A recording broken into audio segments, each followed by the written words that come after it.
Hi folks! I know you're waiting for a 30 Things About Me challenge from me today. However, I haven't done it because I haven't had enough time to prep.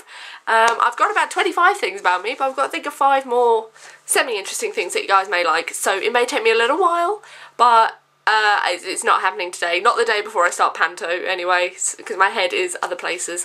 And also, I want to talk to you today about a very quick subject, but one that's quite close to my heart at the moment because something happened yesterday that kind of blew my mind. So I'm going to talk about today meeting your heroes. Now, the saying goes that you should never meet your heroes because they're not going to be as awesome or as nice as you imagine them in your mind and how they come across on either TV, singing, whatever.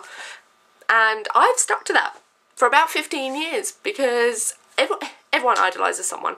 Whether it's a celebrity, a singer, an actor, your mom, your dog, your cat, your budgie, whatever. Everyone idolises at least one person and looks up to them.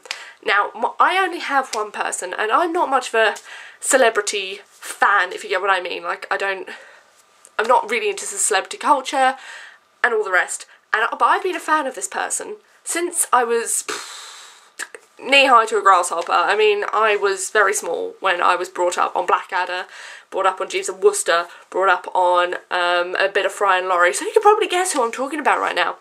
But yesterday, and I'd actually put off meeting him, like avoided at all costs, meeting this man until yesterday when my friend forced me into it, and actually I wanted to punch her a little bit, but it was so worth it. It was amazing. Who I'm talking about is, of course, Stephen Fry. I met him yesterday and he has been one of the biggest influences on my life to date, apart from my parents, obviously. But I have watched his stuff since I was tiny and I've been a massive fan of his before he was Stephen Fry, national treasure. So it blew my mind to meet him. Now, how this all came about was I went to go and see a play yesterday. Funnily enough, I go to the West End practically every other day, and the show that I went to go and see was Twelfth Night. Now, one of the main reasons why I wanted to go and see this was because I'm actually terrible for a theatre person and never seen Shakespeare on stage. However, I have studied Twelfth Night, and I wasn't a massive Shakespeare fan, actually. I detested it, but Twelfth Night was one of, I won't say my favourites, but one that I could actually semi-get through. So I thought, right, I'll start myself off with something simple that I know I can sort of semi-like. And also it has Mark Rylance in it. Now, if you guys don't know who Mark Rylance is, Google him now, because he is one of the greatest stage performers of our time. And I'm not exaggerating here. The man is a genius. And so I thought, and he was also the artistic director of the Globe, so you know he knows his Shakespeare and you know he's good. So I thought, well, what better way to start off seeing Shakespeare? For a theatre person never having seen Shakespeare, that's a terrible thing. So I thought, well, I'll go and see it. And also had Stephen Fry in it, and I thought, well, I hate celebrity castings, you know this, I hate it. But I thought I'd go along anyway. And it was sensational. Absolutely sensational. And afterwards, my friend was like, should we go and meet them? And I was like, no, Hilda, I can't, because this man means so much to me. And I don't think I could have faced speaking to him and then being like, oh my god, you know, you are the reason why I'm in this field, why I'm doing what I'm doing, you are my inspiration, and him just going, whatever. I think what scarred me is, if you look up Richard Hammond Meets Evel Knievel, and watch that documentary, that is what I was afraid was going to happen to me. If you haven't watched the documentary, basically Richard Hammond, who's on Top Gear if you don't know that, went to go meet his absolute idol, Evel Knievel, and Evel's a bastard. I'm not gonna lie, he seemed like a bit of a dick.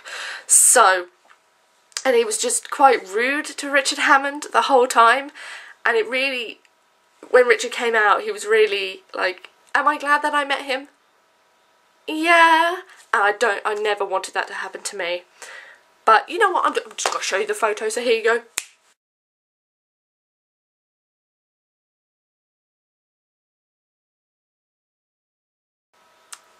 There you go.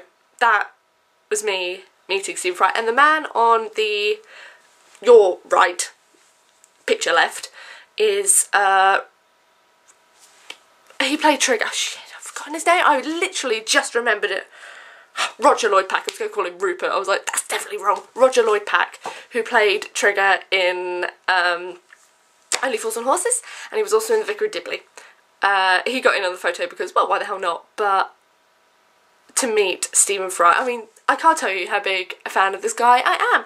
Just on hand here, this is my bookcase that it's on. I have, hold on, 2 books of his to hand. And that's not even like his entire back catalogue downstairs in my other bookshelf, because I haven't got room here.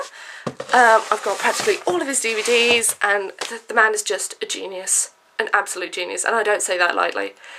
And also, I did meet Mark Rylance, and he is the sweetest man alive. So quiet, but a lot of great actors are. So I took that on the chin, but he was so lovely.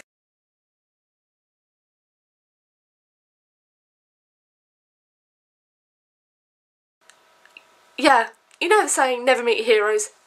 Kind of true, unless it's Stephen Fry. Do you want to know why my main worry was? My main worry was that I would upset him in some way, or I'd say something incorrectly, or he would be horrible. I had a dream that I upset him a couple of months ago, and it hurt me for the rest of the day, and my friends were really like, Laura, it didn't happen, you didn't upset Stephen Fry, and I was convinced that I had. But yes, if you do get to go and see Twelfth Night at all, they do £10 day tickets, but I recommend getting there at like 8 o'clock in the morning to get those, if not earlier, because we were the last ones to get them, and yeah, we were there early, so do get there early. But it's so worth seeing. It's a brilliant production, and it has an amazing cast. Absolutely amazing. I think the standout one was actually Mark Rylance. As much as I would love to say Stephen Fry, I think Mark Rylance, but Stephen Fry was sensational anyway. But if I had to pick a standout, that would be who I would go for. So I want to know, have you ever met your heroes? Are you going to meet your heroes, or were you like me, who avoided meeting him at all costs until your friend practically forced you together? And be like, meet him. Have you? Was it a good experience? Was it a bad experience? Will you not do it? Why won't you do it? Because I agree with the not meeting thing. But now I have met my hero, so because I don't get starstruck at all. I can practically meet anyone apart from Stephen Fry, and I would have been alright. But basically yesterday I was shaking so much, my arse was shaking. How does that even happen? I do not know. So, yes, I would like to know that. And my mind is still blown. It really is. Really and truly is. Such a lovely guy. And, just happy. Happy. Anyway, that's all from me, and hopefully I'll be able to do my 30 things about me challenge in a couple of weeks or days or whatever. I don't know. Time flies by.